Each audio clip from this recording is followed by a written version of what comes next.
Braeden, let's hear about your story, how we got here. Let's go back as early as you want. Oh yeah, so I started my fitness journey as a young athlete, playing hockey my whole life. I was very fortunate enough my family was able to afford to put me in sports. I know they can be tough for some people, but I basically was never the most skilled kid. I kind of pushed my way through hard work to get to where I did in hockey, and I played AAA through my younger years and whatnot. And when I got to the age of 17, 18 years old, when junior hockey kind of comes around and you have opportunities and scouts and stuff like that, I was scouted and offered to try out for a couple different teams.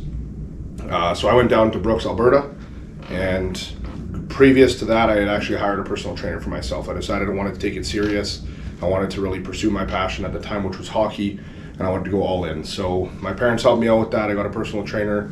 We focused on nutrition, training, all that kind of stuff. He was actually an Olympic sprinter, so he was somebody who, like I would say, was a one-percenter that dedicated his life to something and let that passion spew off into others and help others. So that changed my life in the direction of things for me. I achieved things I didn't really think were possible in terms of the level of fitness that I achieved. I went to training camp as a forward, which I played defense my entire life.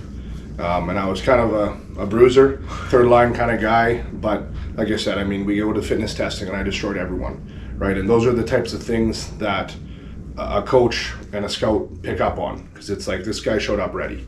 Yeah. And all I had to do was work my ass off. Like I said, I wasn't the most skilled guy, and I ended up making the team. Played a few years there, and then an injury had kind of taken me away from going back, and I just decided, you know what, I'm gonna skip my last year and I'm gonna go to university. My coach, I had told him that. He believed in me a lot, so he made a couple phone calls, and next thing you know, I got a phone call and I was offered a scholarship to play for McEwen here in the city. So I took that opportunity and played university hockey, and then I know we've briefly spoke about this, but I played 2.5 seasons there, and in my third season I was a captain, one of the captains on the team, and I was kind of out of that party phase of my life. I was more serious about my future and getting myself on track to do something. And it felt like I was just babysitting a lot of my teammates at the time, to be honest with you, and I'd show up to the rink and nobody cared about hockey anymore, which... I gotta interrupt real quick. Are you seeing how things develop? Everybody wants to, go out and have fun. Sorry, if there's a trophy, yeah, best. Yeah. I don't care what anybody 100%. says. It's okay to if you had fun along the way, but if a team's relying on you and you're slacking off, the winners don't like that. Yeah, well, and I came from a team when I played junior hockey. We won the entire thing. I was on a team of, like I said, I wasn't playing every night. I was a fighter. I was a third, fourth line guy, but I showed up for my team every single time, every single game. So did the rest of my team, and we were like brothers because we showed up to the rink ready to play, and I was playing for that guy and he was playing for me, and we had a purpose. Yeah. And that's why we won. We had crazy things happen. After my first season, one of my really close friends died in a car accident leaving our summer camp. That brought our team closer, and it was just like, it was crazy, right? Like, our team was just, we were very good. And then I go back to play university and we're losing all the time and nobody cares. And it's like, how do you go from one to the other like this and enjoy it? You know what I mean? So there was a my passion for hockey was starting to take a hit. And I didn't want to become the bitter guy that didn't enjoy hockey, but I was just like, you know what? This isn't fun for me anymore. And the fitness thing had started to take off for me, and my passion was growing in that side of things. So I just decided to pursue it. I said, you know what? I'm going to just focus on my school.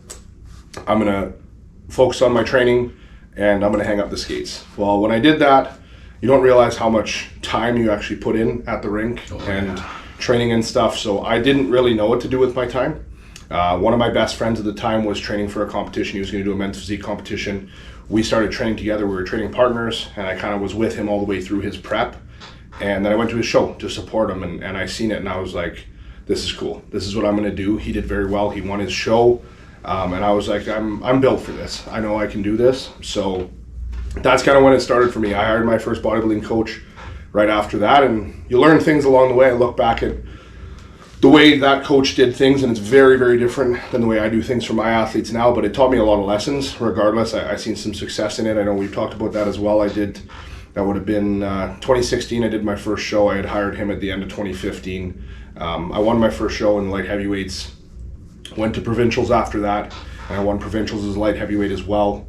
Decided to take the year off because I had a bye to nationals, a lifetime bye to nationals now for winning at the provincial level. Decided to take a year off to grow a little bit and go to nationals. And my goal in 2017 at Nationals was just to get top 10. The bodybuilders were incredible. I have a lot of good friends now that competed with me in that class, are now pro bodybuilders and stuff like that. So at the time I looked at it and I was like, you know what, if you can crack top 10 in a lineup like this at your first Nationals, you're on track to do something good in this sport. And I thought I'd be okay with that. I thought, like, you know what, top 10, I'll be happy. There's up to 30 guys sometimes in these classes, very competitive classes.